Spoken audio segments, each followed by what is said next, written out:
Good evening, everybody. We are happy that you could make it to our event. Welcome to another of MECAM's Rencontre Ibn Khaldun. This time we will talk about emergence of diasporic Libyans, transnational activism and its dynamics in a post-Gaddafi context. The event has been organized by the Merian Center for Advanced Studies in the Maghreb, short MECAM, together with its former fellow Guy Eyre. So thanks a lot for this. So just a few words to start with about MECAM. It's an international center for interdisciplinary research and academic exchange. And the center is based in Tunis. So thanks to Guy, to Asma, and to Huda for their wonderful idea and for taking the time to discuss with us about this very interesting topic. So now I will pass the word to Guy already, and I wish all of us a fruitful debate. Thank you. Thank you very much. Good evening and welcome. My name is Guy Eyre, and I'm going to be moderating this exciting MECAM Winter Talk with a slightly different title to that listed, namely Libyan Diaspora in Transition, Transnational Activism and Patterns of Dynamic Engagement. I would like to very warmly welcome Huda Mzioudet, today's speaker. Huda is an academic researcher, a consultant, and a journalist who's covered the uprisings and their aftermath in Tunisia and Libya between 2011 and 2018, with a host of international outlets such as Al Jazeera English, the CBC, the BBC, to mention others. She is currently a research associate with the Global Institute for Research, Education and Scholarship, and Huda has published a tranche of articles, research papers and policy briefs about post-revolution Tunisia and the Libyan conflict for international think tanks and organizations. And these include the Brookings Institute, the Carnegie Endowment for International Peace, the German Council for Foreign Relations, the Arab Reform Initiative, and the SADC Institute, among many others. She has also co-authored a book titled Libyan Displacement Crisis, Uprooted by Revolution and Civil War, published by the Georgetown University Press in 2016. And Huda has also more recently authored a chapter titled Breaking the Racial Taboo, Black Tunisian Activism as Transitional Justice, in an edited collection called Transitional Justice in Tunisia, Innovations, Continuities and Challenges. I'd also like to very warmly welcome our discussant for today, Asma Khalifa. Asma is a Libyan activist and researcher who has worked on human rights, women's rights, and youth empowerment since 2011. She co-founded the Tamazight Women Movement, a do tank that aims to research and advocate on women's rights issues in Libya and in North Africa more generally. And she's also co-founded the Khalifa Ihla, I hope I'm pronouncing that right, Institute. She is currently completing her PhD at the German Institute for Global Area Studies, GIGA, where she researches the impact of civil war on intergender relations. So just before we begin Huda's lecture, I have a couple of very brief housekeeping notes. Huda's presentation will be followed by a discussion led by Asma, and we will then have time for questions from the audience. If you have any questions, please raise your either physical hand if your camera is on, or please raise your digital hand, so to speak, which can be found via the reactions button at the bottom of your Zoom screen. And please remember to turn on your microphone when I call on you to ask a question. You can also use the chat feature in the session to ask your question, and I will then read your question out loud. So anyway, without further ado, I'm delighted to hand over to Huda. Thank you, Guy, for the presentation. Thank you, everyone at MECAM for organizing this event. So my presentation titled Libyan Diaspora in Transition, Transnational Activism and Patterns of Dynamic Engagement. So I'll begin with the definition of what diaspora means. According to Boberg and Feist, diaspora is defined as a blamed transnational repression and conflict transmission. They largely were deterred anti-regime diaspora members from Libya, where she did her case study, but also Syria and Yemen, from coming out and coming together against authoritarianism before the revolutions in 2011. She also refers to resource conversion and geopolitical resources, where diasporic voices come come together as auxiliary forces against authoritarianism and try to channel voices and resources across different fields for action. And here she also gives examples from the political activism of Libyan diaspora in the US, for instance. For the next one, I wanted to define what transnational repression is, according to Moss, where she analyzes Libyan diaspora through political mobilization in the US in particular, with the development of political dissidence class in the diaspora, given rise to the notion of transnational repression by the Gaddafi regime before and during the Libyan uprising in 2011. During this repression, Gaddafi used what's called proxy punishment to intimidate Libyan dissidents in the UK, where a large Libyan diaspora has settled there in the 1980s. There was a lack of trust of diaspora felt towards other Libyans, mainly from the Gaddafi loyalists in the UK, and this added to the feeling of being haunted by the regime's transnational repression. I'll probably try to quickly share my presentation very quickly, just to show you that slide, where here I have Dr. Hisham Matar, whose father was abducted by the Gaddafi regime, and he, in his book The Return, has talked about the notion of exile, but also disappearance, and how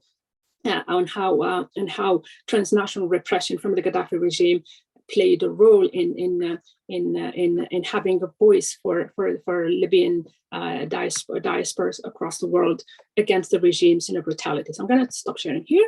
The next slide, I'm discussing from repression and mobilization, how a diaspora started transitioned from repression, from being repressed to being active and mobilizing their forces in the diaspora. So the regime violence repression abroad led, and even in Libya, led to the fleeing of thousands of Libyans, mainly Gaddafi loyalists, to neighboring Tunisia and Egypt after the uprising in 2011. Conversely, the Libyan uprising saw the return of those Libyans who have been exiled since 1969. And this return marked a turning point in the Libyan diaspora, with their engagement in the conflict becoming more prominent. They moved away from transnational repression, as I have discussed earlier in the case of Hisham Matar, that they have suffered under the Gaddafi regime, to being more actively mobilized in challenging the oppressive regime, and also during the uprising. And this category of the Libyan exiled community abroad came to define the post-Gaddafi Libyan transition and their active role within this transition, whether political, social, but also economic. I will discuss also the characteristics of the Libyan diaspora in pre- and post-Gaddafi periods. According to Russell and Snisib al-Hajj, it's important to focus on tackling the marginalization of the Libyan diaspora, who have enormous talents, but they remained largely untapped. Seberg also discusses marginalization of Libyan diaspora as the role of Gaddafi as a consequence of Libya's international isolation between the late 1980s and early 2000s, and after 2011, due to the deteriorating security situation, which made it hard for the community to effect a significant change in their homeland. I also in the next slide, I will discuss shifting patterns of diaspora from pre-2011 diaspora, which is mostly made of anti-Gaddafi opposition members in Western Europe and North America, with Britain having hosted the largest community of Libyans outside Libya in the city of Manchester in particular, and that created what we call chain migration, was created through chain migration, but also state-sponsored scholarship to UK universities by the Gaddafi regime at the time. Both the UK and the US granted refuge to many prominent anti-Gaddafi figures, owing to their opposition to his international acts of terrorism in the 1980s and 90s, according to Moss. Exiled Libyans were subject to transnational repression, as I discussed earlier, and after 2000, during the revolution, there was a twist of fate where yesterday's hounded exiled Libyans have to become today's power brokers in post-Gaddafi Libya. Historically, these dynamics also worked in government forming abroad, where exiled members of the diaspora from the main nucleus of post-independence or old regime governments in Algeria, in Vietnam, in Iraq, etc.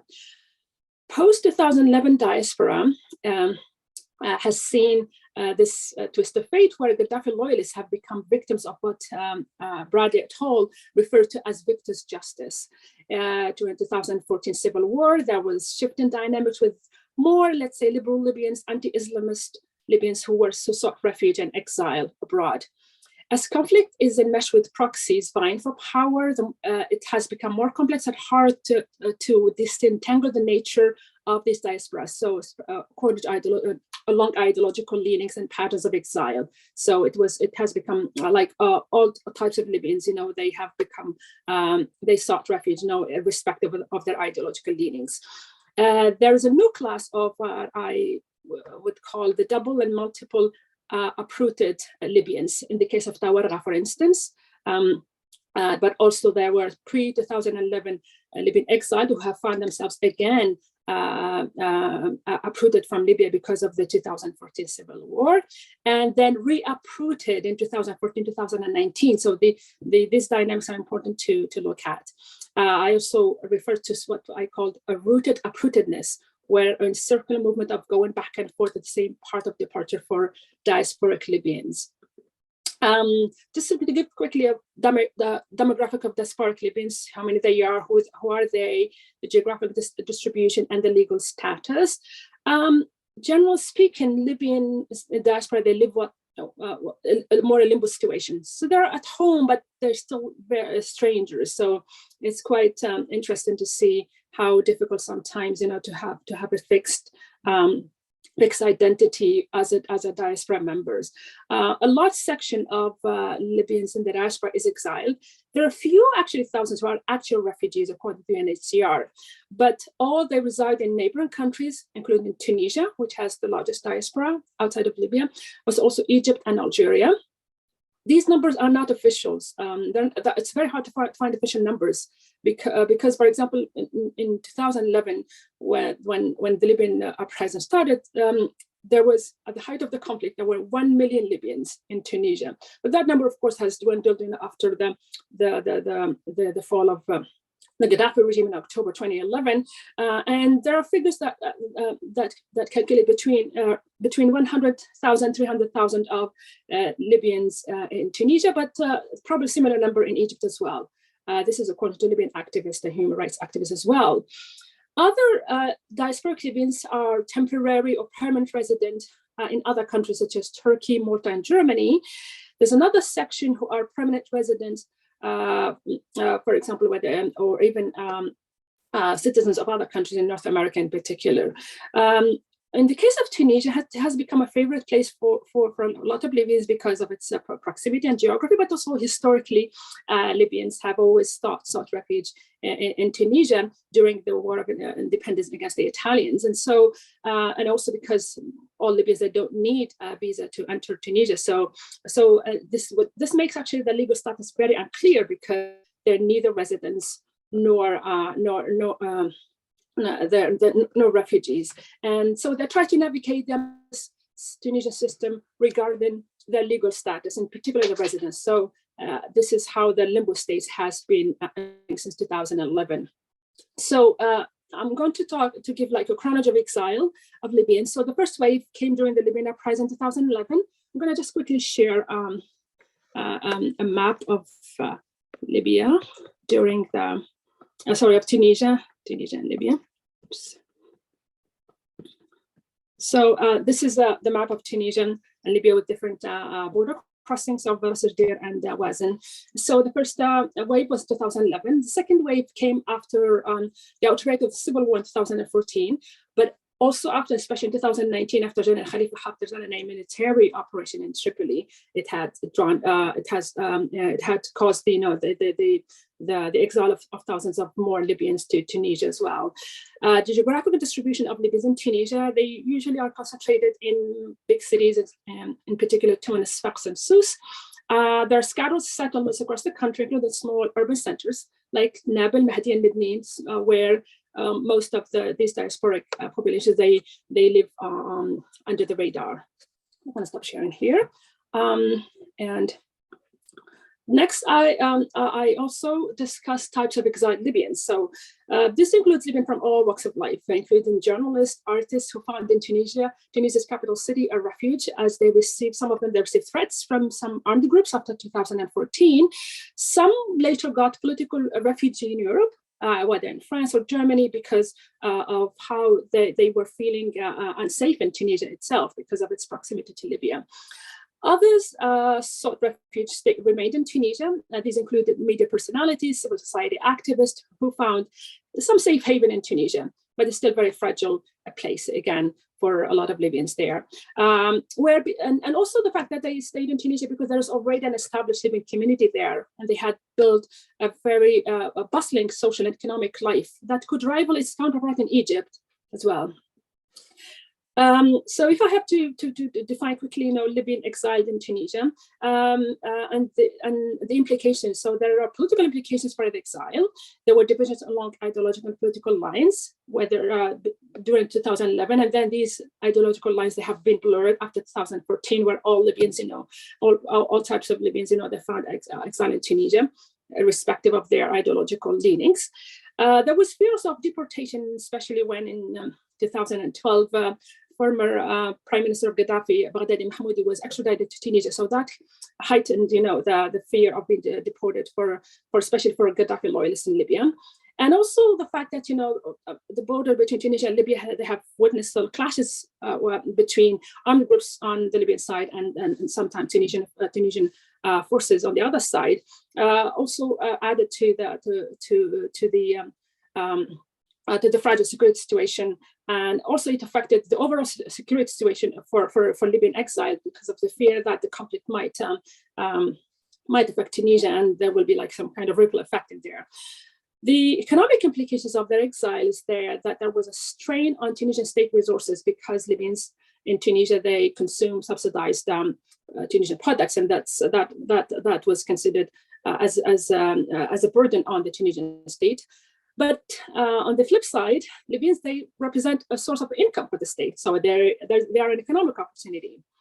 On the social level, as I discussed earlier, that Libyans are they're non-monolithic structure. So they belong to different classes and backgrounds and ideological leanings as well.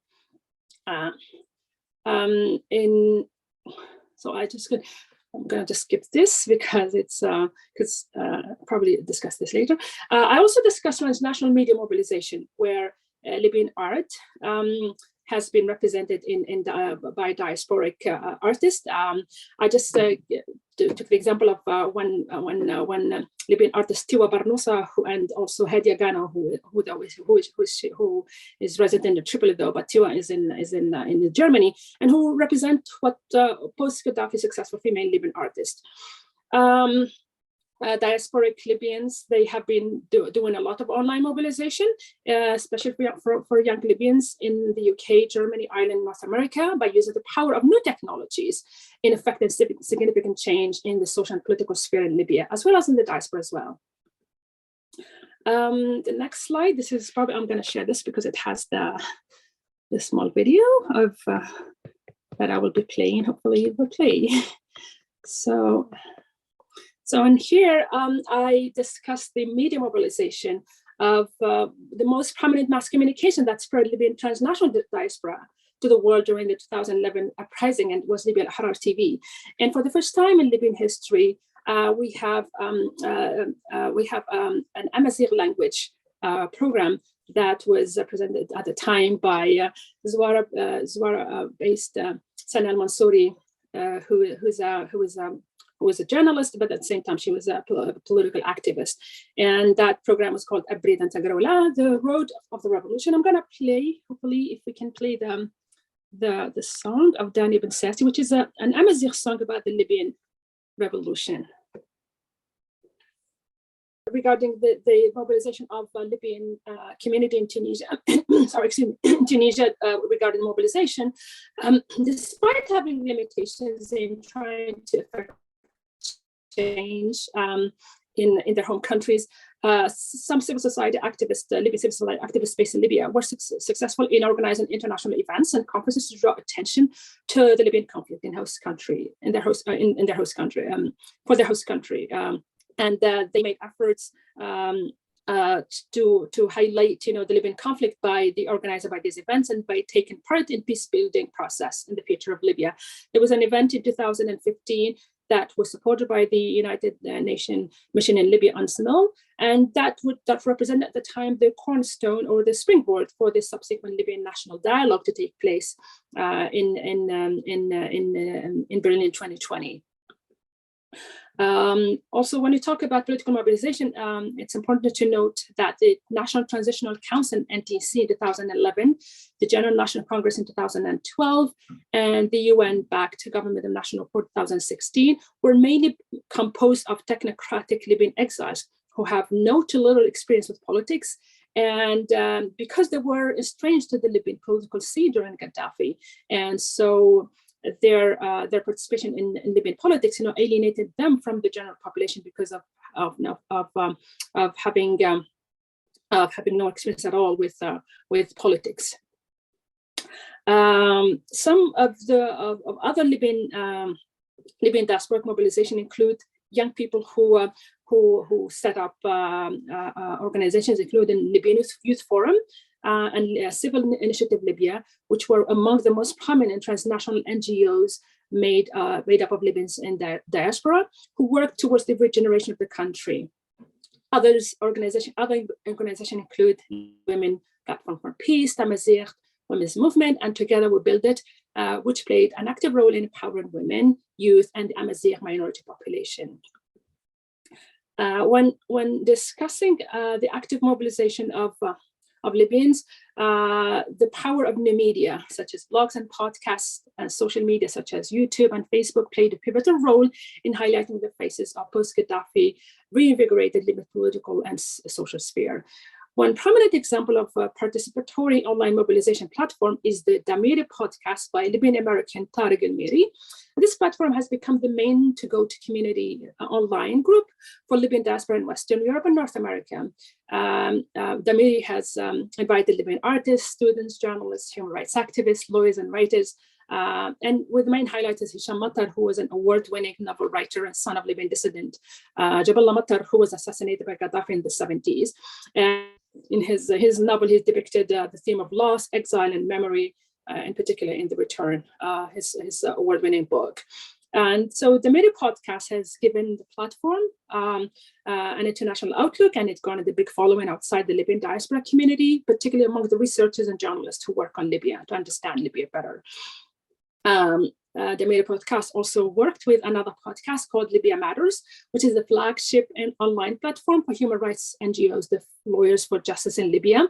This was launched in 2019 and featured human rights practitioners and activists, civil society activists, as well as artists, lawyers, and academics.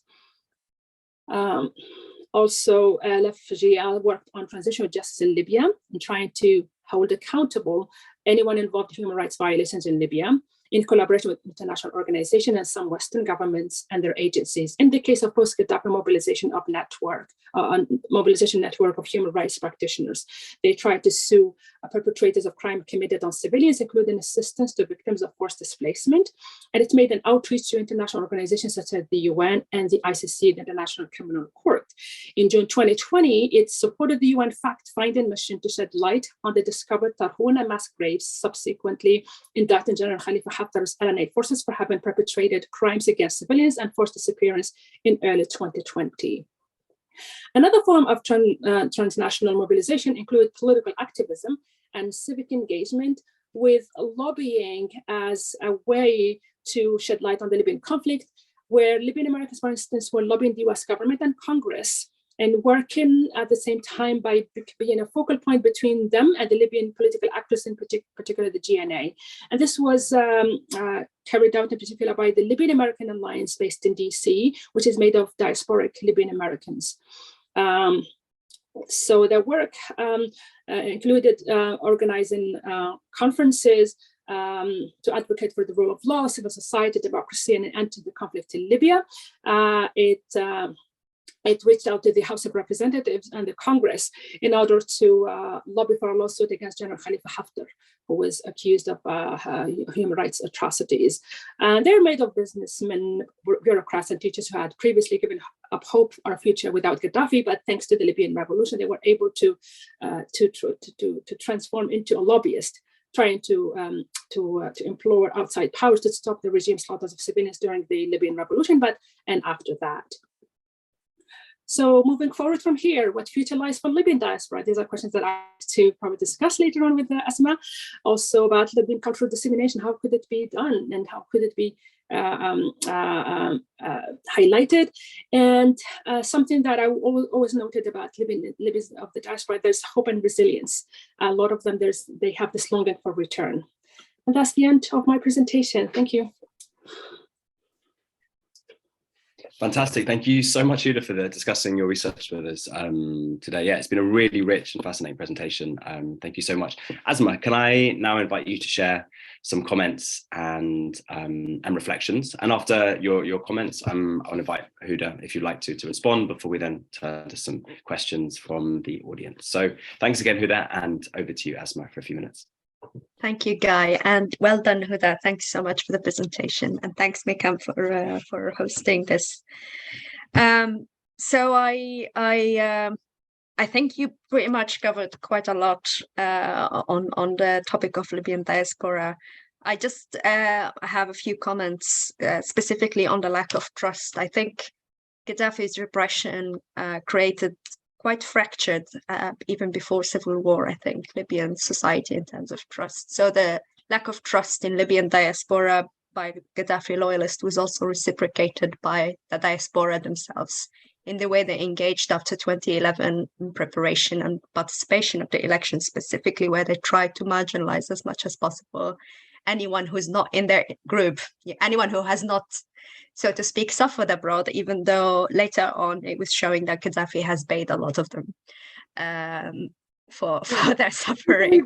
I agree. Yeah. The marginalization, I have a question, and I haven't read the piece by Russell Bilhaj, but maybe you could tell me more what they meant by marginalization. Is it because it's written in 2015, so I guess it's the people who have been dispelled after 2014 or during 2014? I mean, even before 2011 and during 2011, where the Libyan civil society, but also with the Libyan diaspora in particular, they have been marginalized because they never had a voice, because of how the Gaddafi regime has repressed their voices, and also because of the Libya's isolation following the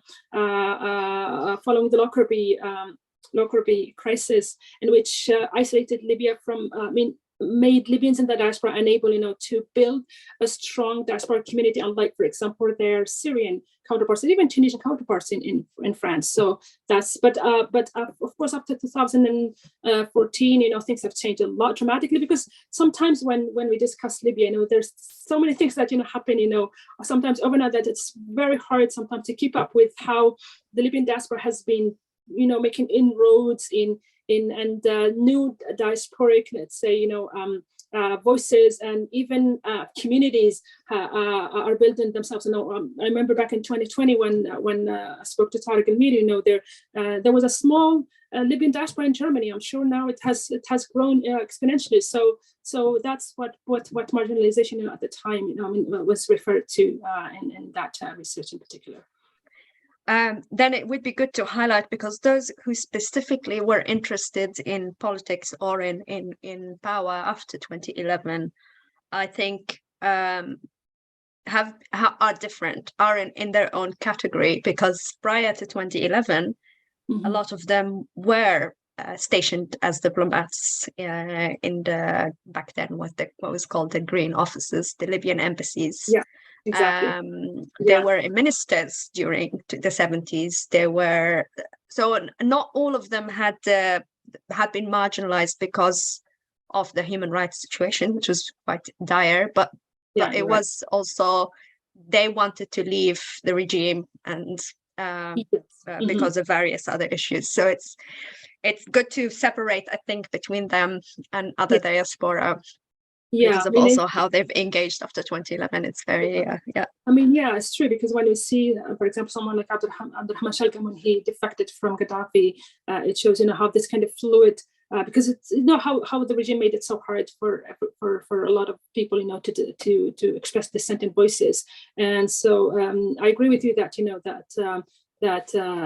those diplomats, have had some political clout at the time, before Gaddafi's regime demise. In the shifting veterans, I wondered what you thought about. I know that there isn't so much about them because this is also a new veteran sort of, which is the return and integration of Gaddafi loyalists. This was ushered in from the war of 2019. The political forum, the Libyan Dialogue Forum, had in the lobby Gaddafi loyalists, represented by the Minister of Justice at the moment, who has been successful in gaining, in taking off prison sentence against key Gaddafi loyalists. But also now for instance, internal security dynamics, people who've worked for internal security during Gaddafi are now back at the Ministry of Interior, people in other ministries. So there's quite a lot of reintegration of Gaddafi loyalists, and their lobby in the past 10 years, I would say, was quite significant legally, politically, and also conflict-wise. I mean, there's quite a lot of also funding of arms and armed groups from Gaddafi loyalists, especially after the war of 2014. But it's still quite a new, emerging veteran, and there's.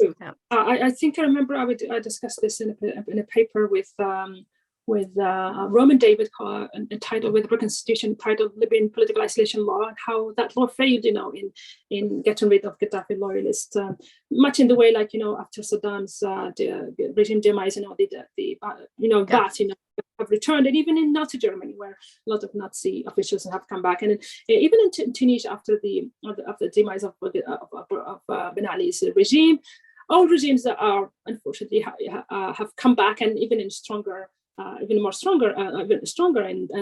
we've seen that in Libya as well, and that shows how sometimes transitional justice is very hard to achieve because of the way how to make these people, hold them accountable. But unfortunately, at the same time in Libya, that these people are taking part in and not making political transition, easy for Libyans, especially for those who are victims of the regime itself. Well, the isolation law, similar to what happened in Iraq, was mainly to try to isolate actually candidates for the elections, and not really mainly Jibril, who had to get in because he's not a loyalist. But still, it wasn't really aimed for justice. It was aimed to try to eliminate political opponents. It was catastrophic, contributing in the civil war. Lastly, I think what is the future for Libyan diaspora? And much as I have resisted calling myself a diaspora for I think about 8 to 9 years, I would say it's continuously to heavy lobby on the political development in the country, given how internationals and regional actors are so much involved in the decisions because of the Berlin Conference and because of all the international mechanisms, and more so on the human rights. I see more exiled of human rights activists abroad, leaving also even Tunisia, because how the dynamic between Libya and Tunisia, for those who don't know, is that it's not made to, it makes Tunisia in a difficult position to first even acknowledge or register that they have Libyan asylum seekers, that it acknowledge or registers refugees from Libya, because of this sometimes toxic interdependence between the two governments. I agree. Totally agree. I mean, yeah, this is why I agree with you when you resist this term exile, because this is exactly what I had gathered from a lot of my Libyan interviewees. For them, even Tunisia is not a home, but they still feel home, and they have this kind of longing desire to return. So this kind of uprootedness. I mean, it's this hope that that this cannot be something permanent. This is just temporary. And I agree that in Tunisia, unfortunately, which is in a fragile situation right now, I mean, since 2011, not because of the Libyan conflict only, but because of other outside other economic and also political as well, made it very hard to source for especially for Libyans who voiced out their position against, let's say, some Libyan actors. And because Tunisia has always, unfortunately, played a very passive diplomacy towards the Libyan conflict, unlike, for example, Algeria or unlike Egypt, it made Libyans, in Tunisia fear or even question how are they going to question the fact that their presence in Tunisia was in a very critical situation, because not critical, but I would say feel unsafe because of for example, as I said earlier, the fear of deportation. That they would that at any time Tunisia would deport any of them. I mean, it didn't have the only person who was deported back then was Mahmoudi, but it also happened, for example, for some Algerian activists who were against the Algerian regime. And recently there was one Algerian activist who was deported to Tunisia under Qais Said. So it's something that makes also Libyans, in Tunisia fear, the feeling of unsafety. And this is why they find in Europe in particular, whether France or in Germany, safer haven, because this transnational repression is quite far, unlike if they are near home in Tunisia, which though they had to leave. I know that a lot of them, they wouldn't want to leave Tunisia because they have this hope to be closer to Libya, but sometimes they feel forced to do it. So this kind of very complex. Yeah, it is very complex, and there's been also reports. I mean, I know that, for instance, journalists have disappeared from Tunisia to Abir in Libyan prisons in Tripoli, so arrested by Tunisian police force. And lately, Tunisia has been also giving bank information on Libyan diaspora, especially those involved in civic activism, because of the repression against civil society in Libya. So it makes it very complicated, but I understand. Last thing I would say is on resilience. What makes it still possible to, I think, still claim to be connected to home is the fact that because the conflict is very fluid and that it changes quite a lot, it means that the central government is weak, despite how brutal it can be and in utilizing armed groups. So it depends really on who controls the border and how loyal they are to the government and how good your connections are, or your families or whomever. So so in some months I can't go back. In other months I can go and leave. And that's the reality actually for me, is that sometimes I can't go to Maitiga, sometimes I go through the land border, and sometimes I can because of who controls the border. Exactly, and how these armed groups, are very fragile to switch in loyalties between different groups. I mean, I don't want to just name like governments, but sometimes for example, the Weber government would probably have certain army groups supporting it while others wouldn't. So this is the nature of the conflict because of a country that is under proxy war. It's easy that affects the way Libyan people, whether inside of Libya, but also Libyans outside who are trying, to move across the country. And yes, having connections, would help a lot. Not only that, but to note that the armed groups themselves have often political agendas of themselves and have their own interests. So they're not. Some of them are proxies for the government or even regional actors, but a lot of the time they are basically acting in whatever they see fit for them.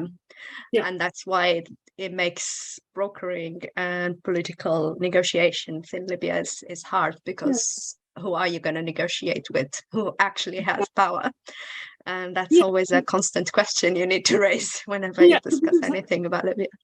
Yeah, that tells you a lot about UNSMIL, you know, how, I don't know but Abdullah Batir, I think, is probably the 6th envoy to Libya, because of the way of how UNSMIL was totally manipulated by not only the different armed groups, but also even other proxies. I'm talking about countries, you know, including Turkey, you know, UAE, Saudi Arabia, France, you know, Western countries as well. So it shows you how fragile it's, situation, and very easily manipulated by different actors. And this kind of status quo, which is still there, and we just that makes things, you know, even harder for Libyans abroad, you know, to have a sound interlocutor. But at the same time, I think I see this kind of resilience in them, you know, not giving up and having their own lobbying their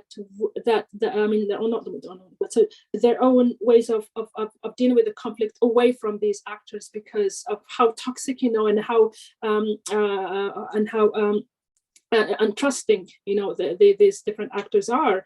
But ultimately, I'm trying to think sometimes maybe the longer term, probably I shouldn't probably compare conflicts, but I'm thinking sometimes of the Lebanese, you know, civil war and its aftermath. That, you know, at one time, those, you know, bad guys, you know, they had come back to the scene, and we see it today in Lebanon with different, you know, those who were, you know, I mean, warlords have become politicians. So I don't want to see this in Libya, to be honest with you. It's already been that. It's already been that. In 2012, you have corrupt politicians who stole quite a lot of money and then defected from Gaddafi and said, "Oh, he's a bad guy." But they've taken millions, but he's a bad guy, and then returned, and now they're governing. Dbeiba, one of them, is a person who has been quite a corrupt official since the Gaddafi era. And now you have 2 warlords who are head of ministers. Amin Zaventeria, Ahmad Trablsi, is the leader of an armed group from Zintan. So that's already in motion. They were heading for municipality elections. They're heading for the government. And the fact is that for years people were saying, oh, well, the government can't absorb all of these armed groups, even though their numbers has been going off the records, off charts, and they're baying everyone. But I think, the armed groups are absorbing the government. Exactly. I mean, this is probably the naive in me sometimes, you know, not wishing to see, I mean, talking about the Libanization of Libya or the Somalization of Libya, because I think Libyan conflict is something on its own that shouldn't, it has its own dynamics. But at the same time, you know, I do think of this resilience of Libyans, not only in Libya, but also abroad, and how this status quo that they have to live with the status quo, but the way that they have to develop their own ways of not letting this affect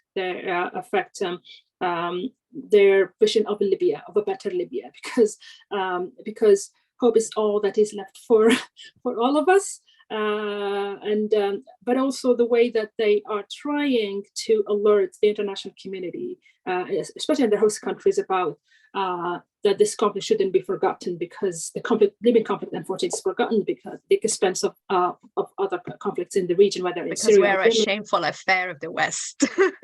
Exactly. It's another failed intervention. Absolutely, we are similar to Iraq in that.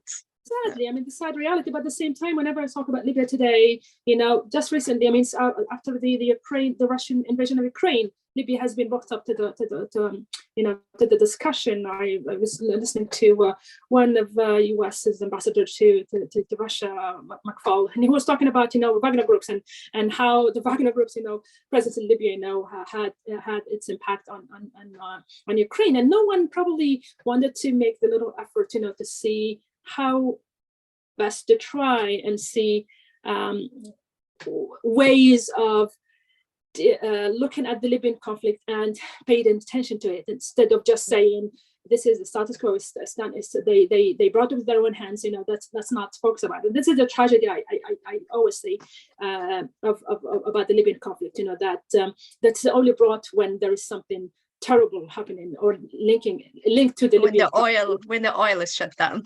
Exactly, oil primarily. Even with the oil, sometimes, because of the whole crisis right now after the Ukraine war, that even I was reading about the fact that Libya was unable to, when it comes, for example, the gas supplies to Europe, and the irony is that countries like Algeria and Egypt was able to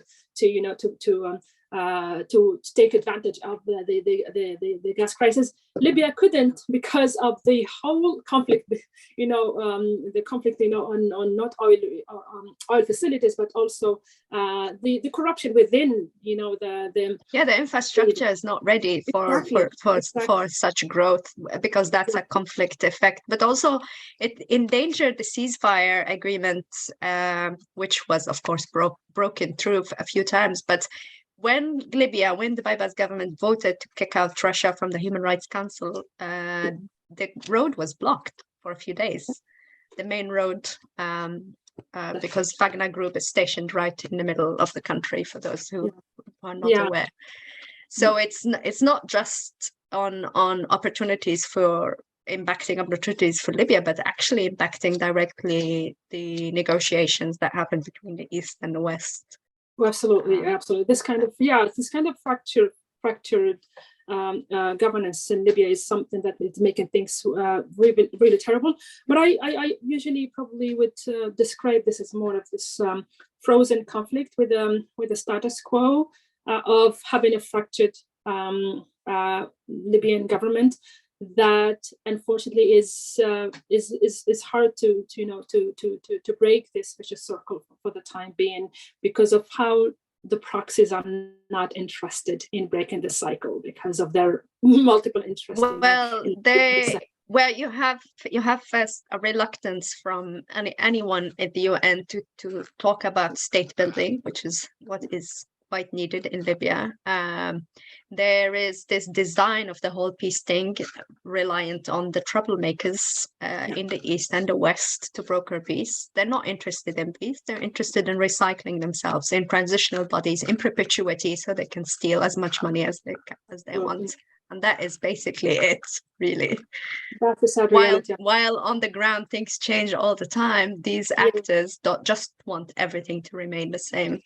Absolutely. I mean, this for me, I look at it as Libya being the elephant in the room that no one wants to look at, because it's this kind of troublesome boy, that especially from the European Union, they see the tragedy with human smuggling, but let's give these bad boys some money to stop the stem of these regular migrants, and then let's not care, because and that's exactly the tragedy that I always hope that the Libyan diaspora exile community is able to push for for the world to care about, but also the lobbying. And even I have to say, with the lobbying, sometimes I have my own reservations about it, because it is sometimes made by people who have interests because they hate the certain groups of groups of armed groups, whereas they just probably wouldn't care about others. So it's very highly politicized. I mean, you cannot. I mean, you have to be politicized sometimes because it's part of human nature. But the fact that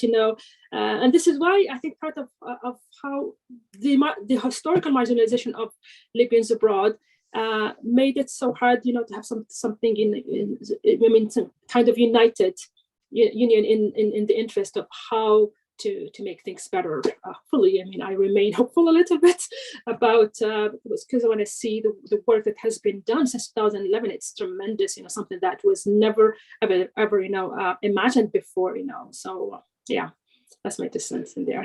Thank you, Esma, for the very enlightening, comments. I always appreciate it. Thank you. Great, thank you. Yeah, thank you, Huda, again for your really interesting and rich talk, and thanks also Asma for kind of stimulating this really interesting and kind of wide-ranging and really informative discussion with Huda. So thank you so much to both of you. We have about 25 minutes maximum left, so I think thank you very much for opening up to allow us to then sort of invite members of the audience to post some questions to us too. If as a member of the audience you have a question, please can you turn your microphone on or raise your hand, and I'll call on you to ask your question. And could I ask you please to state your name when you ask a question so we know who we're talking to. You can also use the chat feature in the session to ask your question. I would be very happy to read your question out loud if required. So yeah, I will open the floor to questions from the general audience.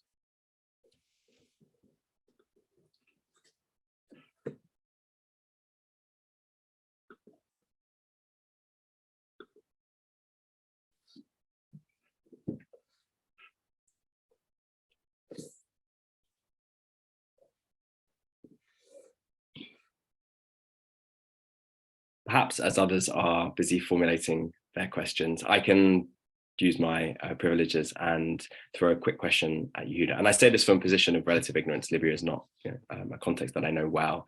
And I'm coming at this really interesting discussion, obviously from a slightly different kind of thematic focus.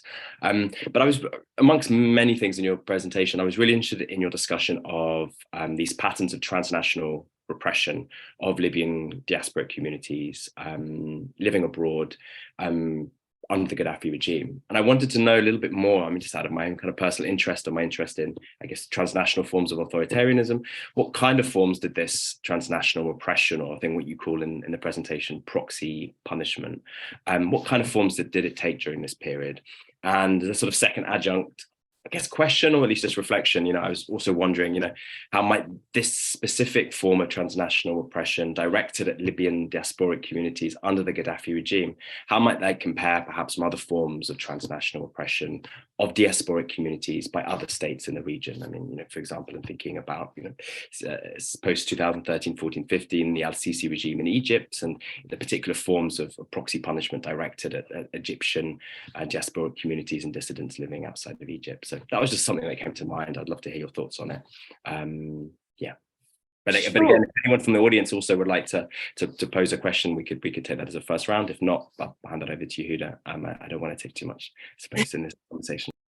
Sure, thank you, Guy, for the question. I think, yeah, the transnational repression, as Dana Moss defines, is the way that the authoritarian regimes, not only of Gaddafi at the time, but also of Assad of Syria, were able, to repress and the voices, and even by killing dissidents.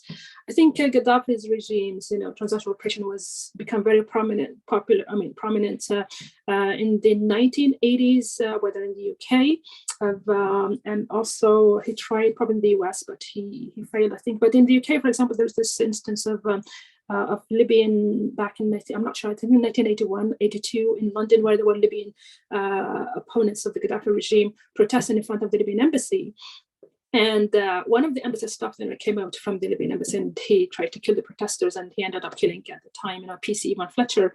And it shows, that transnational repression not only affects, Libyans, but also people who were supposed, to protect, protesters. And the case of Ivan Fletcher is a stark example of the brutality of the regime at the time, that felt unhinged, in the way that it could strike anywhere in the world.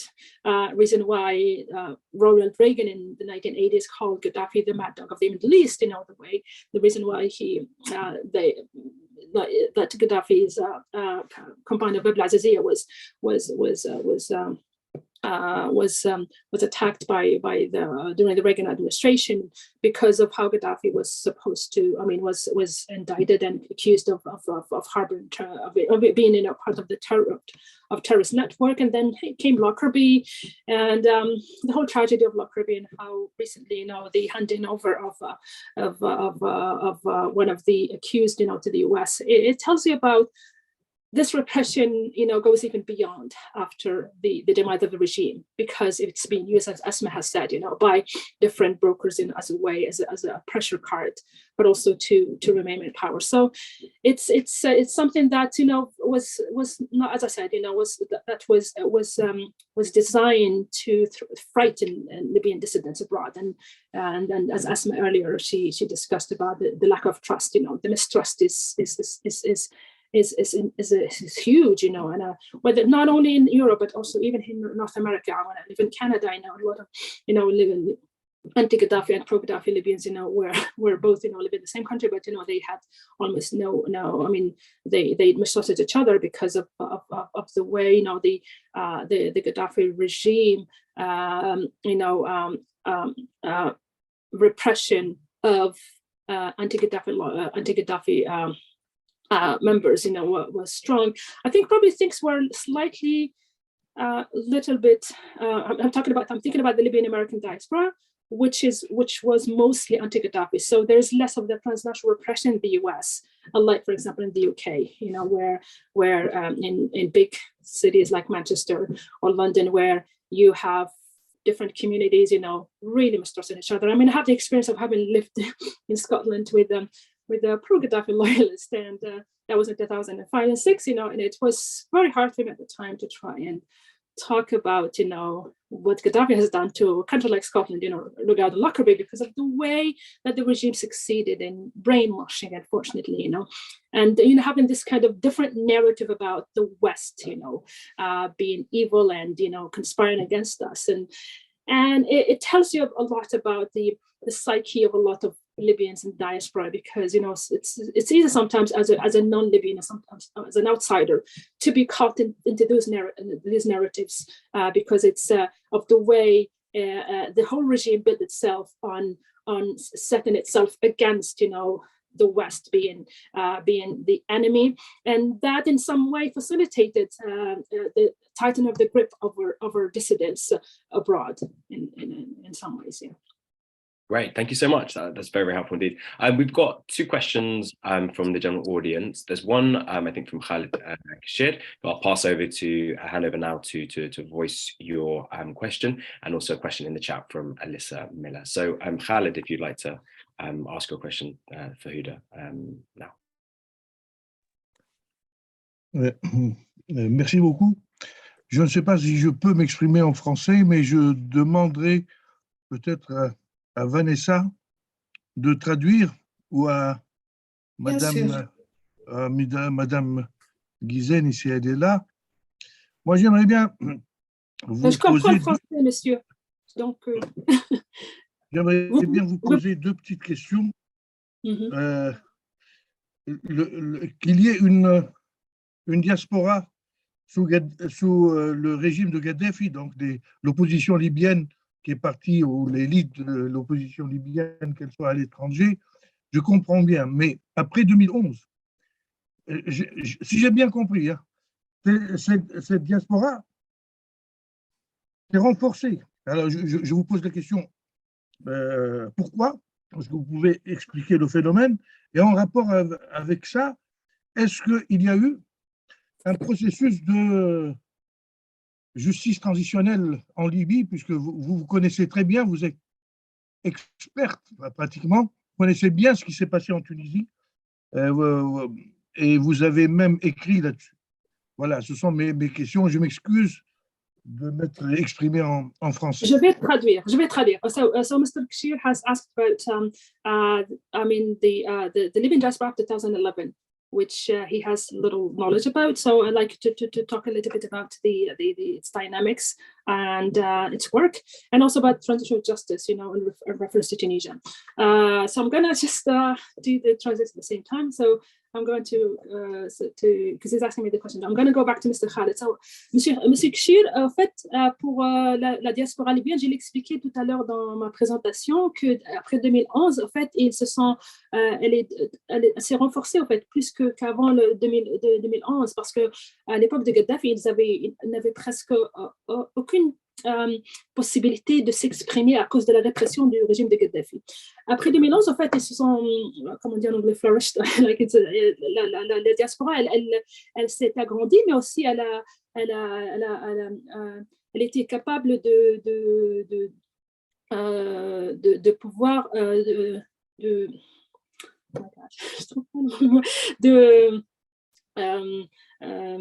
d'avoir beaucoup plus de allez-y en anglais, ça ne fait rien.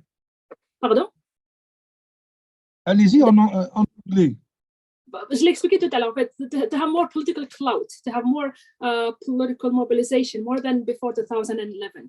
Donc, elle est vraiment devenue plus active après 2011 grâce à la démocratisation qui s'est faite dans la région, que ce soit en Tunisie, mais aussi en Libye. Donc, ils ont pu avoir plus de voix, donc plus de rôle dans la participation politique, mais aussi économique et sociale. So I just said that, they were able to have more, to be more politically and socially mobilized after 2011, thanks to the democratization process that had happened in the region, and it's also affected Libya. Sur la justice transitionnelle, bien sûr que, comme la Tunisie, il y a eu le processus a été engagé en Libye après 2011. Comment est-ce qu'on puisse essayer de faire la réconciliation, par exemple, entre les pro et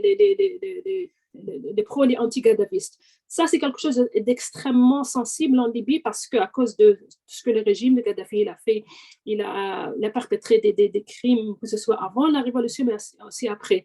Donc, la justice transitionnelle, en ce moment, elle est très, très, très, très difficile à achever à cause du conflit en Libye qui malheureusement, il obstructs,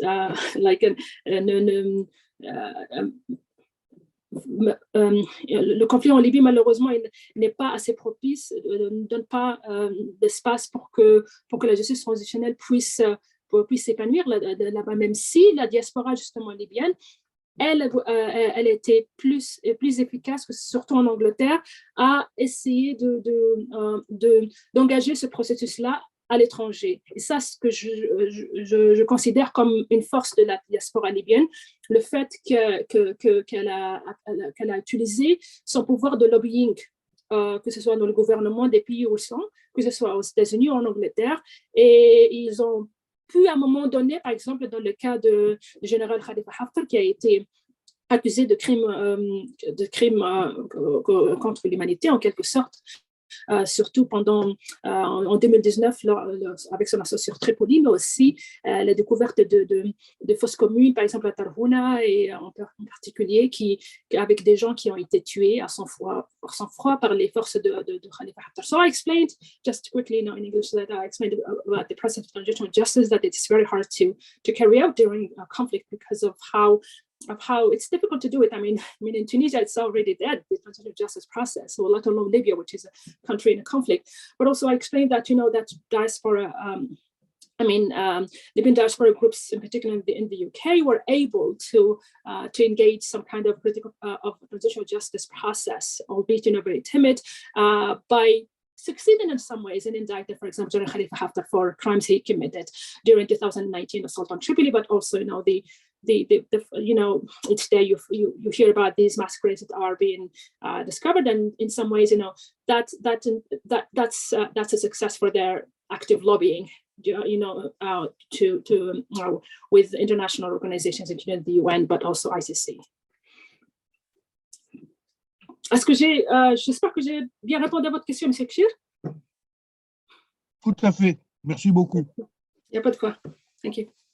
Fantastic. Thanks again, Huda. So what I'll do is given we're a bit short on time, I'm going to do a quick round of two questions, one from Alyssa Miller, which is posted into the chat, and then a second one from Valentina Zagaria. So I will first just read Alyssa's question. So Alyssa writes, thank you both for a fascinating talk. I wanted to ask a question about what Huda, and in brackets, I believe Asma, close brackets, referred to as the interdependence between Tunisia and Libya, and how this reduced Tunisia's ability or political will to protect Libyan exiles on its soil. Could you say a bit more about the nature of this interdependence, and how has the vulnerability of Libyan exiles changed or evolved with the various changes of Tunisian post-revolutionary regimes, i.e. the Troika versus the Qais Said era, and so on and so forth? So that was Alyssa's question. I'm just going to also invite Valentina, if you'd like to also direct your question to Huda and possibly to Asma, and then I'll invite Huda to respond.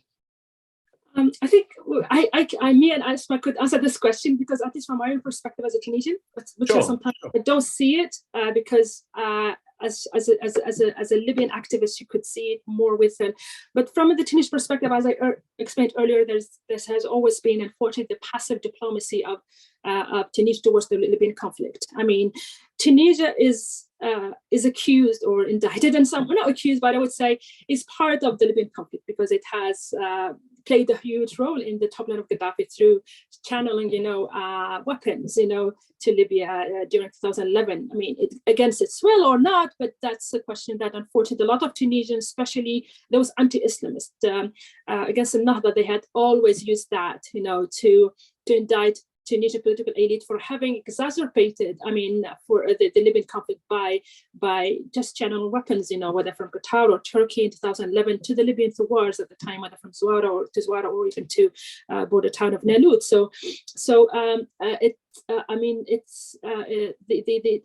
Ever since, whether under Marzouki or even late President Beji Qais Sibsi,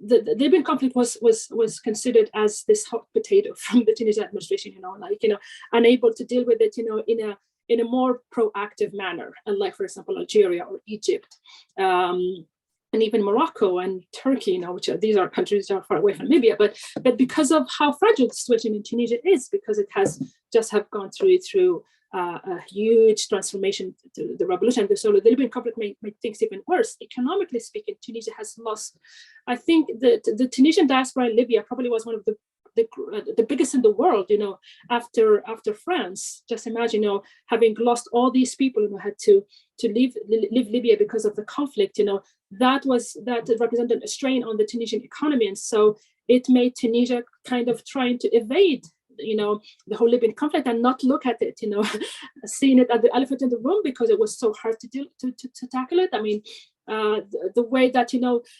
Libyan conflict was considered like these shifting sands. It was difficult for Tunisian elite at the time to see who's doing what, who's the bad guys, who's the good guys, and so it was this kind of very 50 Shades of Grey conflict type of conflict that it made Tunisian political elite unable to deal with the Libyan conflict. And I have to say, Tunisia has failed, Libya in that aspect. Were it not, let's say, I'm trying to be a little bit more hopeful for the Algerian, let's say, political clout, because Algeria shares long border with Libya, probably longer than Tunisia. And so the fact that Tunisia has always lived under the radar, under the shadow of Algeria. So there were terrorist attacks, unfortunately, that had occurred in Tunisia in 2015, in particular the Sousse Beach attack, which has Libyan implications because of the perpetrator has trained in Libya, but a lot of the weapons that came to inside Tunisia were brought from Libya, and that unfortunately in some ways criminalized Libyan community in Tunisia. And so they have been seen as as destabilizing agents in Tunisia, and at one time Tunisians were holding Libyans in Tunisia responsible for those attacks in particular. Whereas on the other side, Libyans would accuse Tunisians for having security lack of security situation being very lax by Tunisian authorities, so turning a blind eye to those armed groups, to be able to enter the country. Like when we talk, for example, about 2012 attack on Benghazi consulate in which Ambassador Stevens was killed. There's definitely a Tunisian connection there, which in Tunisia is denied. So it's the problem with the misunderstanding of the Libyan conflict made things even worse. To even try and play your role, even if I have to say, try not to be cynical, that there have been like timid attempts, by Tunisia to bring in some parties of the conflict, but it was always done in a probably awkward manner. For example, Said, I remember he would talk one day about bringing those Libyan tribes, tribal groups, and who would think maybe naively that they would represent Libya, but things are much more complex than that, because talking about Libya as having this tribal dynamic is very naive in a way that, you know, Libya is no longer a tribal society, even though tribalism sometimes play a role when it comes, you know, to different parties. So I think I'll hand over to Asma, because she will probably explain things better than me when it comes to how she sees things, you know, from her own perspective. No, you did great. I think I would just say that it's always been a link to economy and security. Even before 2011, Tunisia has had a strong economic connection with Libya, because Libya was under sanctions for so long. A lot of the import-exports happens through Tunisia. I would have mentioned that there's a lot of Tunisian workers in Libya. Libya is a main destination for Libyans seeking better healthcare, or the healthcare tourism. And also, yeah, exactly. Or for those who are doing international business. Now it's Turkey, but it used to be Tunisia for a long, long time. And then putting the 2011 impact on Tunisia as well, and terrorism. I mean, terrorism has destroyed Tunisian tourist industry for a while, and that made it even more indebted to the IMF and other international actors. And Libya has, before 2011, been repaying some debts and assisting Tunisia with things like that, because Gaddafi used this money assistance also as a tool of his own diplomacy. I mean, even just at the end of last year, when Tunisia had the gas crisis, Libya has sent assistance, and so it makes Tunisian government very much in a difficult situation in times, doing anything that might upset the Libyan government, because of this delicate balance that they have to uphold. But I wanted to give the space also to Valentina, I think. Thank you, Asma. Gosh, yes, but we've run out of time, and like it's been really wonderful to listen to you both, Huda and Asma, and I know you both, so I can ask you my questions and pester you anytime.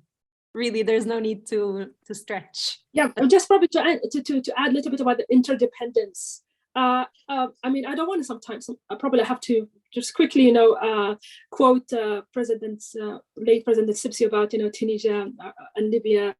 There are two people in just one country. I know it's naive, but sometimes, to just use this quote, but I personally think, both countries, they can't live without each other. That there has always been a strong interdependence that predates, to, oh my gosh, I mean, probably the earliest memory would go to 1911, when Libyans, they sought refuge in Tunisia because of the Italian occupation, and history repeated itself in 2011, 100 years later, and I would say that most Tunisians, they have Libyan ancestry. I mean, believe it or not, the most popular surname in Tunisia is Trabelsi. People that would never believe that, because Bourguiba himself was from Masrata. His family has always believed in this Libyan-Tunisian unity, which has never fulfilled, but that makes this is why Tunisia remains the most popular destination for Libyans, and it's interdependent not only because of the borders, because Libya shares so many borders with them in so many countries. We don't see that. I've been to the south of Libya. I don't see it a lot, for example, in Chad and Niger. I would see it, for example, more with the border in Tunisia, probably because the demography, the Western Libya is demographically more important. So that explains why there is this kind of strong interdependence with the countries. You could see it, of course, with the Egyptian-Libyan border, where you have more, let's say, tribal lines, for example, with the pro-Gaddafi. Some of the pro-Gaddafi, the Dali, tribes with their counterparts in Egypt. So it's something very dynamic, and it shows a lot about how these interdependent dynamics are very important in the way the conflict now is heading. And in that respect, I think Tunisia, unfortunately, tried its best. It's something that is beyond its capacity, because how complex the conflict is. And I will end here. So thank you. Excellent. Well, it is almost 7:30, so it's my grave duty to call this fantastic session to a close. But before I do so, I want to say many thanks once again to you, Huda, for sharing this really fantastic research on such interesting themes. I think it's been a really rich, fascinating, thought-provoking talk. So thank you once again. Thanks also once again to Asma for your detailed comments and questions, and for leading this really rich, excellent discussion. And thanks also to those in attendance. So yeah, wishing you all a good evening and also a very happy new year. And thanks again. Thank you, everyone. Thank you, Asma. Thank you, Guy. Thank you, Vanessa. Thank you, everyone. To MECAM and see you soon. Well done. Thank you. Bye-bye.